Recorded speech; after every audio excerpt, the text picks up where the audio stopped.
ඓතිහාසික කැබිලිත්තට යන්න කලින් කතරගම දේහාඳුරු ඇඳ පුදාගෙන කතරගම පුරවරයට පැමිණලා අපේ කණ්ඩායමම අද මේ පේවිලා පුරා මාසයක් පේවිලා මේ කටයුත්තට මුල්ම පියවර තමයි මේ තියෙන්නේ. අපේ නඩේ ඉන්න අපි වාරයි යන ප්‍රධානියා ඒ වගේම අපේ වැඩිහිටියෙක් ඉන්නවා හැමදාම අපෙත් එක්ක මේ ගමන යන අපේ මාමත් ඉන්නවා. දැන් මේ හවස පූජාවට අපි සම්බන්ධ වෙන්න යන්නේ. අපි ඉදිරියේදී බලමු කැබිලිත්ත ඓතිහාසික පුරවරයට අපි ගමන් පටන් ගන්න තැන ඉඳන්. එහෙනම් හැමදෙනාටම තෙරුවන් සරණයි. අපි දැන් ඓතිහාසික කිරිවේර රාජාන් වහන්සේ වැඳ පුදා ගන්න මේ ඒ පාරේ පියමන් කරන ගම සම්පත් මල්ලි මේ අපේ ගමන ගැන චුට්ටක් විස්තර කරන්න ඕන.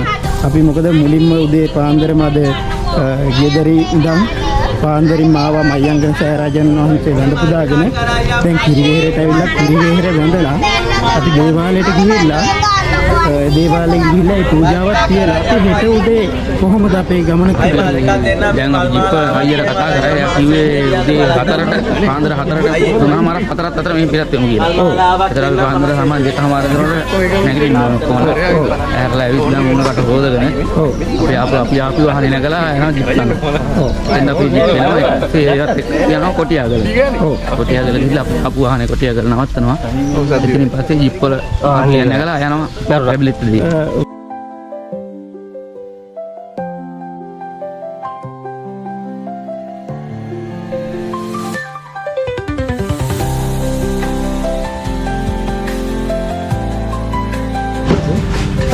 ඓතිහාසික රුහුණු කතරගම මහා දේවාලයට අපි දැන් මේ පූජාව සඳහා පූජා වට්ටිය සකසන අයුරු තමයි මේ කරන්නේ.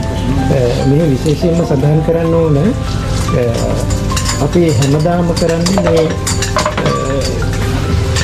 කතරගමට ආවහම අර හදලා තියෙන පූජා වට්ටියක් දවස් ගාණක් තිස්සේ තැම්බි තියෙන පළතුරු වර්ග අරගෙන දෙවියන් වහන්සේ උදෙසා පූජා කිරීමට රැගෙන එක. නමුත් අපි මේ කැබිලිත්ත දේවාලයට යන්න ප්‍රථම රුහුණු කතරගම මහා දේවාලයට මේ පළතුරු ටික අපි අරගෙන ආවෙත් ගෙදරින්මයි. ඒ කියන්නේ අපේ කණ්ඩායම ඒ ගෙදරින් අරගෙන ඇවිල්ලා තමයි මේ පළතුරු ටික සූදානම් කරලා ඒ දෙවියන් උදෙසා පූජාවට සූදානම් වෙන්නේ. මේ විශේෂත්වයක් තියෙනවා මේ පළතුරු නැවුම් පළතුරු උන්වහන්සේට පූජාව සඳහා මේ සූදානම් කරන්නේ.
වන්දනාවේ අපේ කැබිලිත්තට යන වන්දනාවේ පළමුවෙන්ම පටන් ගන්න තැන අපිත් එක්ක ඉන්නවා.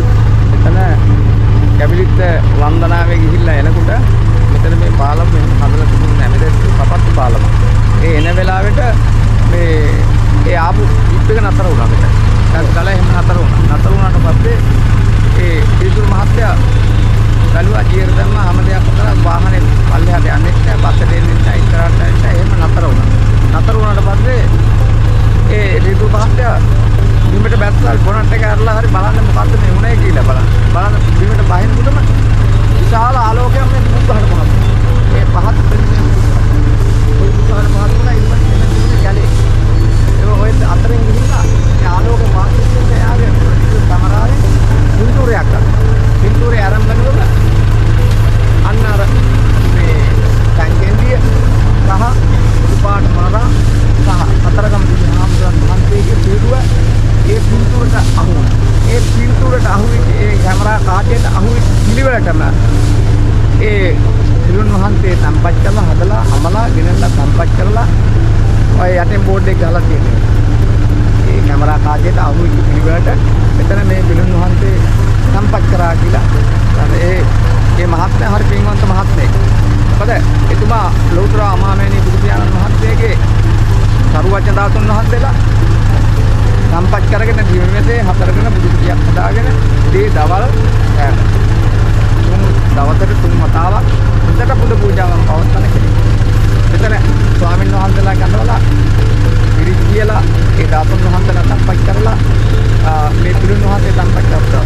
මෙතන මේ සලාට දාන දීලා කට්ටිය දාන දීලා ආහාර දාන දීලා පිරිත් කියලා පිළින් වහන්සේ සම්පත් කරනවා. පළමු වතාවෙට පිළින් වහන්සේට මේ මල් මාලේ දාන හිතුනේ මට. මගේ වාසනාව.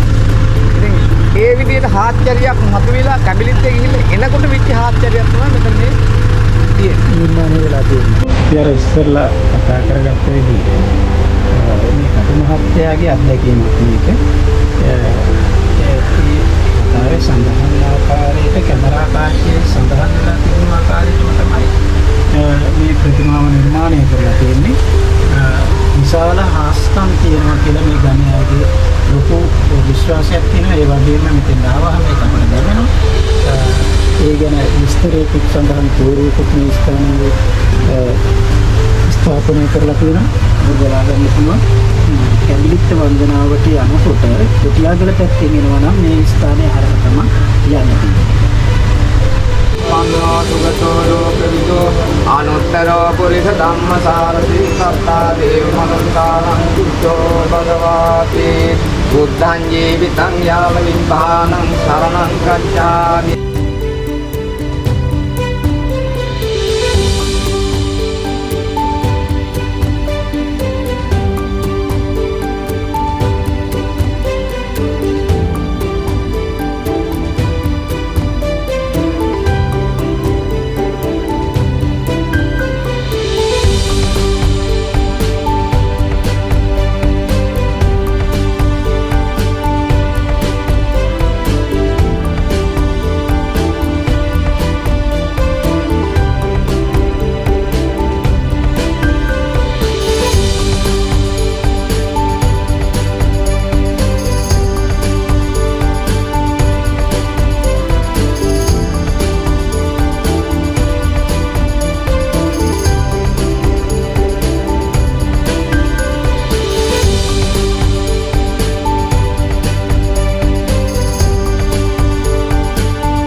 දැන් මහා කැලාවට ඇතුල් වෙන්න තමයි සූදානම් තියෙන්නේ.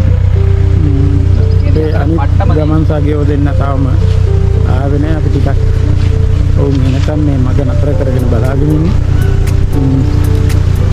බලමු. කොහොම එකට තමයි මේ ගමනේ තියෙන විශේෂත්වය තමයි වාහන 3ක් හරි 2ක් හරි 10ක් හරි යන එක හැමදෙනාම එකට තමයි යන්නේ. මොකද කාට කොයි මොහොතේ මොන වගේ අනතුරකට කරතැබ්බයකට මුහුණ දෙන්න සිද්ධ වෙයිද කියලා දන්නේ නැහැ. ඒ නිසා හැමෝම එක කතාවට යන්නේ. විශේෂයෙන්ම මතක් කරන්න ඕන මෙහි කිසිම තැනක ෆෝන් වලට සිග්නල් නැහැ. දුරකථන භාවිත කරන්න සිග්නල් නැහැ. ඒ නිසා පණිවිඩයක් දෙන්න විදිහක් නැහැ. මේ වාගේ කඩින් කඩ නතර කර තමයි යන්න වෙන්නේ. ඒ නිසායි අනිත් අය එනකන් ඉස්සර වෙච්ච කෙනා බලාගෙන ඉන්නේ. අපි යන් තවත් ඉදිරියට.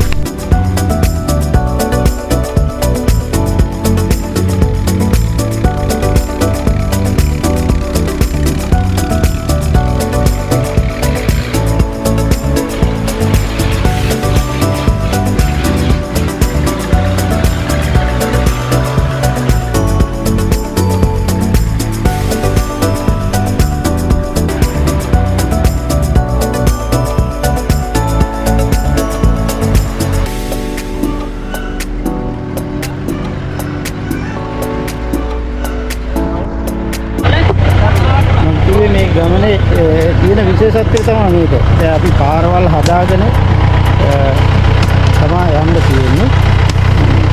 මොකද මේ අධික වර්ෂාවත් එක්ක මේ වාගේ තැන්වලින් අපිට වාහන ගන්න වෙනවා.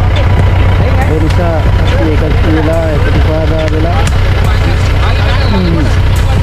මේ වාගේ හදාගෙන තමයි ඉදිරියට යන්න වෙන්නේ. ආවම අපිට මේ වාගේ පොඩි තැනක් තමයි තවම හම්බුනේ. ඉදිරියට මම හිතන්නේ ඊට වැඩිය බලා ගන්න පුළුවන් නේ.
දැන් වෙලාව 12 පහු වෙලා තියෙන්නේ.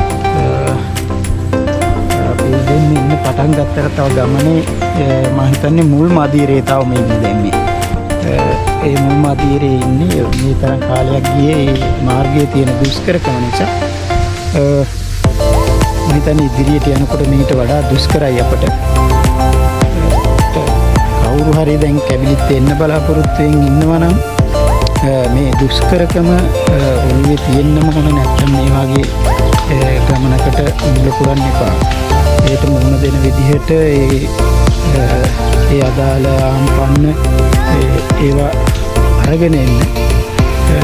එතකොට පුළුවනි මේ වගේ දැන් අපේ කණ්ඩායම වගේ ඒ අදාළ ස්ථානවලදී කළ යුතු පිළියම් මොනවද කියලා නිසියාකාරව කරගෙන ගමන ඉදිරියට ගමන් කරන්න. දැන් මම හිතන්නේ දවසෙන් භාගයක් දවල් දවසේ භාගයක් ගෙවිලා තියෙනවා.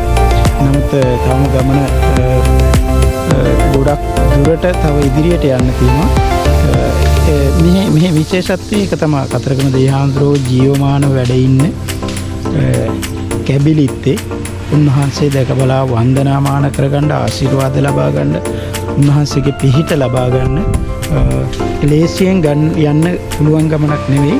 ඒ නිසා හැම දෙයකටම සූදානම්ම මේ වන්දනාව කර ගැනීම සඳහා පැමිණෙන්න කියලා මම මතක් කරනවා. අපි බලමු අපි තවත් තැනක මේ වාහනේ ටිකක් ඉදිරියට ගන්න අපහසුතාවක් තියෙනවා. වෙනත් ප්‍රදේශයකින් ගන්න තමයි දැන් මේ සූදානම් කරමින් සිටින්නේ. උදෑසනක් වේවා. අපි ආව කණ්ඩායම උදේ පූජාව සඳහා සූදානම් වෙන ආකාරය තමයි තියෙන්නේ. සියලුම දෙනා සුදු අතින් සැරසෙලා මේ දිනේ අපට මේ පුළුවන් හැම තැනක්ම සුද්ධ කරලා අපිට කරලා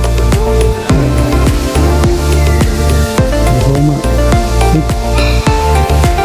පිරිසිදු කරගෙන මේ උතුම් කටයුත්තට සූදානම් වෙන උදෑසන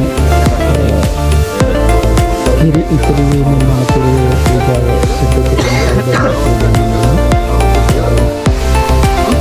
කැබිලිත්තේ තියෙන විශේෂත්වය මේක තමයි. මේ විදිහට තමයි වැදගත් වෙන්නේ.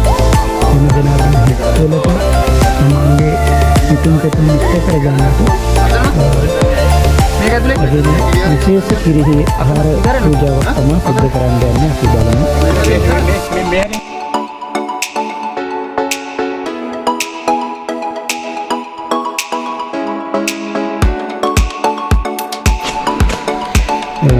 කතරගම දේහාන්තරෝන් වහන්සේ වෙනුවෙන් සකසන කිරිහාර පූජාව මේ සකසන්න සූදානම් වෙන ආකාරය බලන්න.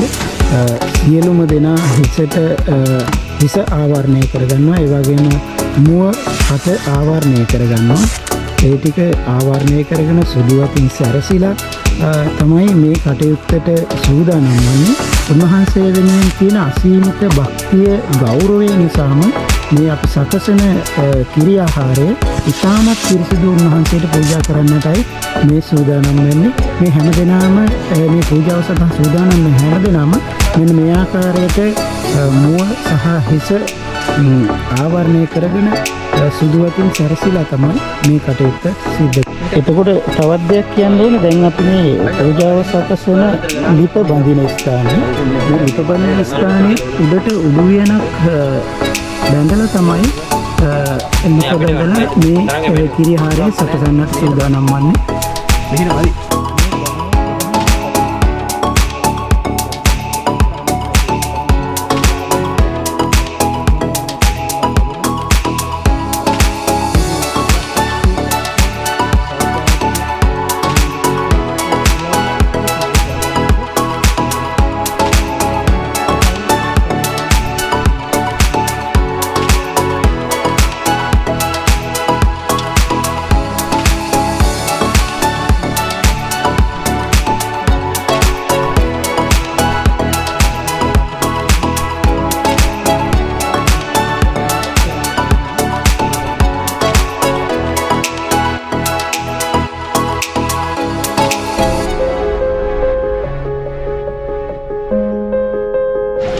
අපි මේ උතුම් වන්දනාවේ අපි කිරි ඉතිරිවීම දැන් සිද්ධ කරලා ඉවරලා පළතුරු පූජාව සූදානම් කරන්න තමයි මේ සියලු දෙනාම මේ ලකලාස්ති වෙන්නේ. මේ විශේෂත්වයක් තියෙනවා මේ පළතුරු සියල්ලම අපි ගෙදරින් ඒ කියන්නේ අපේ මේ කටයුත්ත මුල පුරුදු දවසේ ඉඳන් හිතවල තියාගෙන ඉන්න අපි මේ ආකාරයෙන් සකසමු කියලා හිතාගෙන ඉන්න ආකාරයටම අපි ගෙදරින් තමයි මේ පළතුරු සියල්ලම අරගෙන ඉන්නේ. ඉතාමත් නැවුම් පළතුරු මේ ජේනුන් වහන්සේ උදෙසා පූජා කරන්න. ඒ නිසා වෙළඳ පොලේ නොඑක් කන්දමින් සකසපු පළතුරු නෙවෙයි. අපිම මේවා පිරිසිදුව මේ ස්ථානයට ඉතාමත් අමාරුවෙන් තමයි මේ ස්ථානයට රැගෙන එන්නේ. ඒ පළතුරු ටික සූදානම් කරලා උන්වහන්සේ වෙනුවෙන් මේ පූජාව සූදානම් කරන ආකාරය.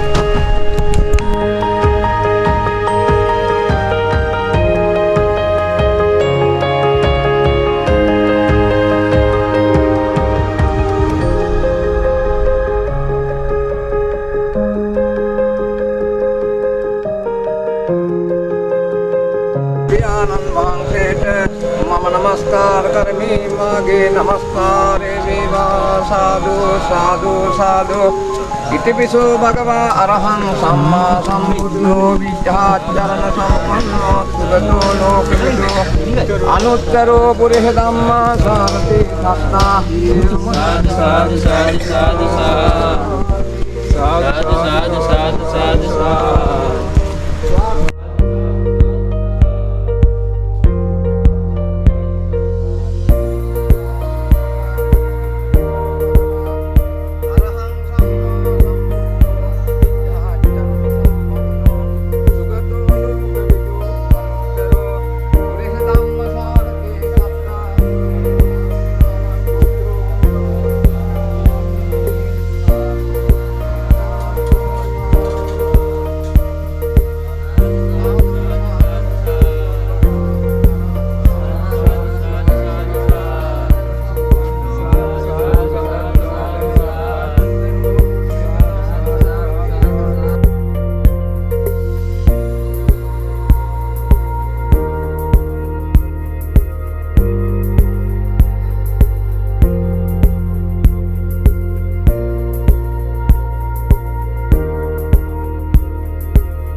උතුම් බෝධි රාජයන් වහන්සේට අපේ මෙතරවන භවන සරණමත් ඕං භවන සරණමත් භවසරසර නමෝ නමස් සදහනනම් චන්දන මහද්ද භූති දිව්‍ය මයුර වාහන සුද්ධං සරෝ